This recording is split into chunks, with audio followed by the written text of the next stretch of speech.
Hello again to another Agakala React.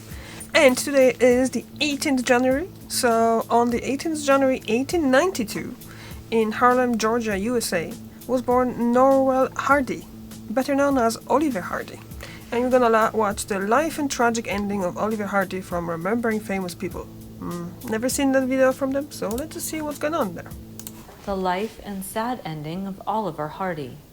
Oliver Norvell Hardy was born on January 18, 1892, in Harlem, Georgia. His father, Oliver, was a Confederate veteran who had been wounded at the Battle of Antietam on September 17, 1862. The older brother, Oliver Hardy, assisted the father in running the vestiges of the family cotton plantation They all going by following Oliver? the Civil War. Hardy's mother, Emily Norvell, was the daughter of Thomas Benjamin Norvell and Mary Freeman, descended from Captain Hugh Norvell of Williamsburg, Virginia. The family moved to Madison, Georgia in 1891 before Norvell's birth. His father died less than a year after his birth. Oh. Hardy was the youngest of 5 children. His older brother Sam drowned in the Oconee River. Hardy pulled him from the river but was unable to resuscitate him. As a child, Hardy was sometimes difficult. He was sent to Georgia Military College in Milledgeville as a youngster. In 1805, when he was 13, he was sent to Young Harris College in North Georgia fall semester. He had little interest in formal education, although he acquired an early interest in music and theater. He joined a theater group and later ran away from boarding school near Atlanta to sing with the group. His mother recognized his talent for singing and sent him to Atlanta to study music and voice with the singing teacher Adolph Dom Peterson. He skipped some of his lessons to sing at the Alcazar Theater for $3.50 a week. As a teenager, Hardy began styling himself Oliver Norvell Hardy, adding the first name Oliver as a tribute to his father. Hardy was initiated into the Freemasonry at Solomon Lodge No. 20 in Jacksonville, Florida. He was inducted into the Grand Order of Water Rats along with Stan Laurel.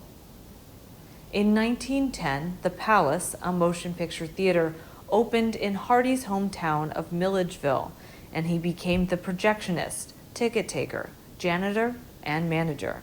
So like everything He soon became obsessed with the new motion picture industry and was convinced that he could do a better job than the actors he saw. A friend suggested that he move to Jacksonville, Florida, where some films were being made, which he did in 1913.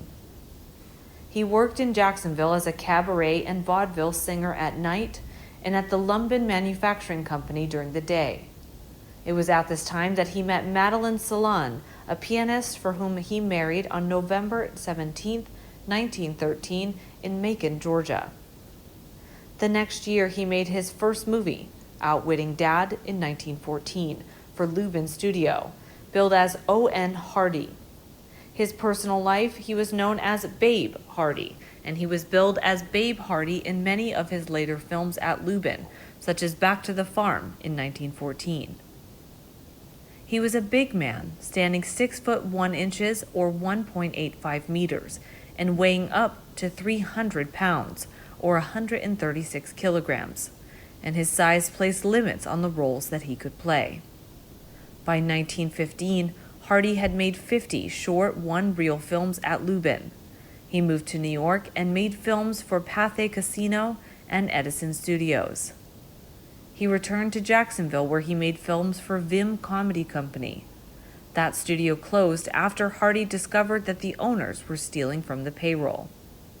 He then worked for King B Studio, which bought Vim, and worked with Billy Rouge, Billy West, and comedic actress Ethel Burton Palmer. He continued playing the villains for Westwell into the 1920s, often imitating Eric Campbell to West Chaplin.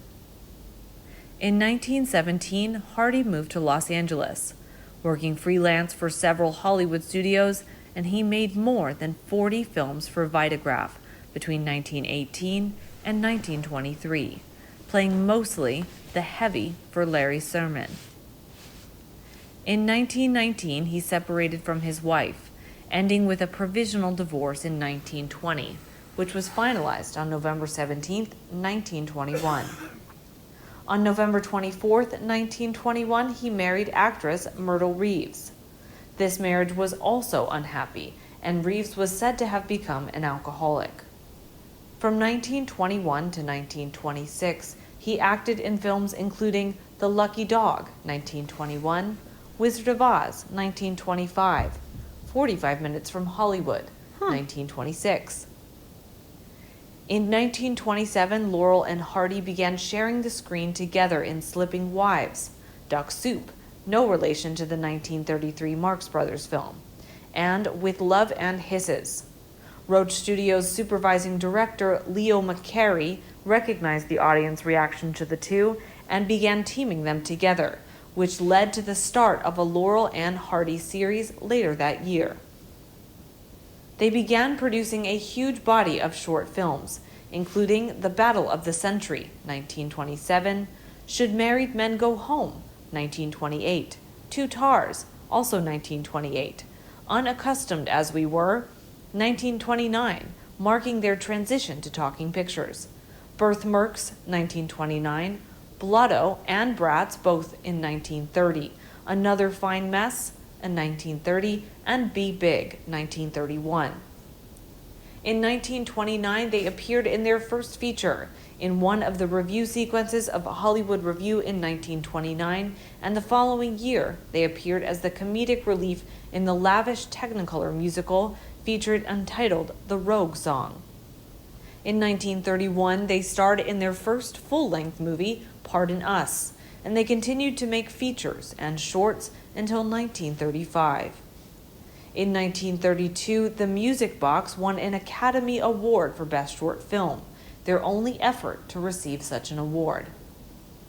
In 1937, Hardy and Myrtle Reeves divorced. He made Zenobia with Harry Langdon in 1939 while waiting for a contractual issue to be resolved between Laurel and Hal Roach. Eventually, however, new contracts were agreed upon, and the team was lent to producer Boris Moros at General Service Studios to make The Flying Deuces in 1939. While on the lot, Harry fell in love with Virginia Lucille Jones, a script girl whom he married the next year. They enjoyed a happy marriage for the rest of his life. In 1939, Laurel and Hardy made a jump at Oxford and Saps at Sea before leaving Roach Studios. They began performing for the USO, supporting the Allied troops during World War I. In 1941, Laurel and Hardy were signed by 20th Century Fox, as well as Metro-Goldwyn-Mayer in 1942.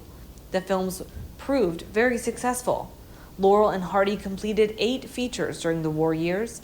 MGM's 2-picture pact expired in August 1944, and Fox's series of 6 Laurel and Hardy pictures ended when the studio discontinued B-picture production in December 1944.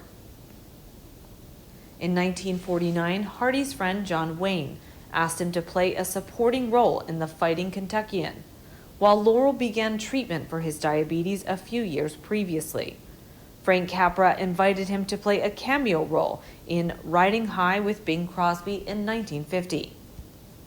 During 1950 to 1951, Laurel and Hardy made their final film, Atoll K, also known as Utopia. In May 1954, Hardy suffered a mild heart attack, and he began looking after his health for the first time in his life. He lost more than 150 pounds in a few months, which completely changed his appearance. Letters written by Laurel refer to Hardy having terminal cancer, have speculated that this was the reason for Hardy's rapid weight loss. Both men were heavy smokers. Hardy suffered a major stroke on September 14, 1956, which left him confined to bed and unable to speak for several months. He remained at home in the care of his wife Lucille. After suffering 2 more strokes in early August 1957, he slipped into a coma and died from cerebral thrombosis on August 7, 1957, at age 65. After he was cremated, his ashes were interred in the Masonic Garden of Valhalla Memorial Park Cemetery in North Hollywood. I was, I don't know, I was kind of expecting something else, maybe something more dramatic, not just the list of his movies. But, well, I know Laurel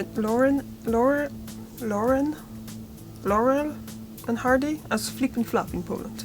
They have different names in different countries. So yeah.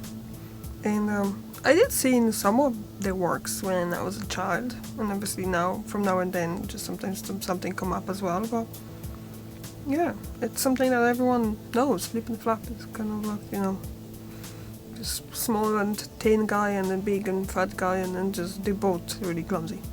Yeah. Okay, thank you very much for watching, and see you tomorrow. Bye!